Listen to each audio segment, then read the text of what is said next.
안녕하세요. 바른 몸을 만들어서 통증을 치료하는 의사 닥터 권입니다. 팔꿈치 통증을 일으키는 대표적인 질환이 바로 테니스 엘보입니다. 가끔 진료실에서 환자분들의 하소연을 듣게 되는데요.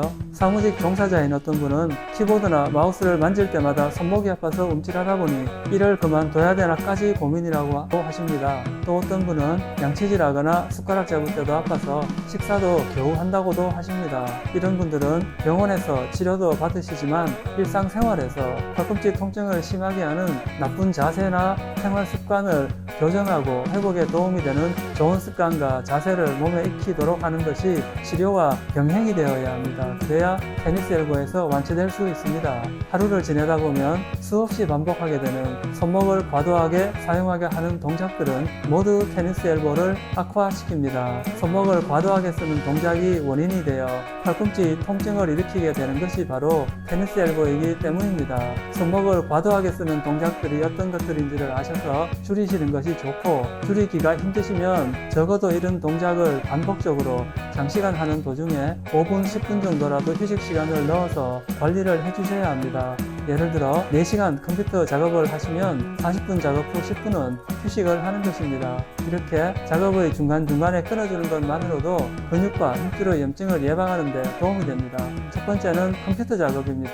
오랜 시간 마우스를 사용하거나 키보드를 반복해서 치는 동작을 하시면 손목과 손을 과도하게 사용하게 됩니다. 두 번째는 테니스, 골프, 배드민턴을 할 때입니다. 세 번째는 육체 노동을 할 때 무거운 물건을 들거나 도구를 손에 쥐고 반복적으로 쓰게 되면 손목에 부담을 주게 되는데 이로 인하여 팔꿈치에 통증이 생깁니다. 네 번째는 일상생활에서 병뚜껑을 열거나 가위질을 많이 하는 경우 드라이버로 나사를 조이는 동작을 할 때입니다. 다섯 번째는 기타나 바이올린 같은 악기를 연주할 때입니다. 이 5가지 동작의 공통점이 있습니다. 물건을 손으로 잡는 것입니다. 그래서 팔꿈치가 아프시면 장시간 계속해서 물건을 손으로 잡는 동작을 줄이시는 것이 꼭 필요합니다. 나쁜 생활 습관을 피하셨으면 다음으로는 손목을 잘 관리할 수 있는 좋은 습관을 실천하실 차례입니다. 첫 번째는 충분한 휴식입니다. 팔과 손목의 과사용을 피하고 통증을 유발하는 동작을 피해주시면 염증이 악화되는 것을 예방할 수 있습니다. 두 번째는 냉찜질입니다. 테니스 엘보가 처음 발생한 초기의 염증이거나 통증이 갑자기 심해졌을 때 냉찜질을 하면 혈관을 수축시켜 염증과 부종을 줄여줄 수 있습니다. 운동 후 통증이 심할 때도 도움이 됩니다. 세 번째는 온찜질입니다. 이미 통증이 만성화되었거나 운동 전 준비 단계에서 해주시면 혈액순환을 촉진하고 근육을 이완시켜 뭉친 부위를 풀어줍니다. 세 번째는 스트레칭과 가벼운 근력 강화 운동입니다. 근육의 유연성과 힘을 키워주면 힘줄에 가해지는 부담을 덜어주게 되는데 테니스 엘보를 완치하는 데 중요한 치료가 됩니다.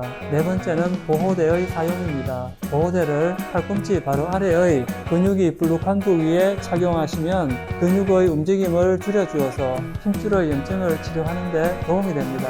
하지만 장시간 착용하시는 것은 좋지 않으니 위에서 말씀드린 5가지의 손목에 부담이 되는 활동을 할 때만 일시적으로 착용하시는 것이 좋습니다. 나쁜 습관을 피하고 좋은 습관을 실천하시면서 적절한 관리가 되면 대다수의 테니스 엘보 초기의 환자분들은 저절로 호전될 수 있습니다. 하지만 적절한 관리를 해도 팔꿈치 통증이 호전되지 않거나 아니면 갈수록 심해지는 분들은 이미 초기 염증 상태에서 더 진행하여 만성 염증이나 폐행성 단계에 있을 수 있습니다. 이런 경우는 병의원에서 치료를 받으시면서 생활 습관 교정을 계속해 나가시는 것이 좋습니다. 약해진 힘줄을 적절한 치료를 하지 않고 방치하게 되면 파열을 될 수 있고 일부의 환자분들은 이로 인해 수술을 받으시는 경우도 있습니다. 영상을 시청해주신 분들께서는 오늘 영상에서 말씀드린 내용들을 잘 실천하시고 좋은 치료를 받으셔서 팔꿈치 통증에서 완치되시기를 바랍니다. 여러분들의 건강한 생활을 기원합니다. 오늘 영상이 마음에 드셨다면 구독과 좋아요, 알림 설정 부탁드립니다. 감사합니다.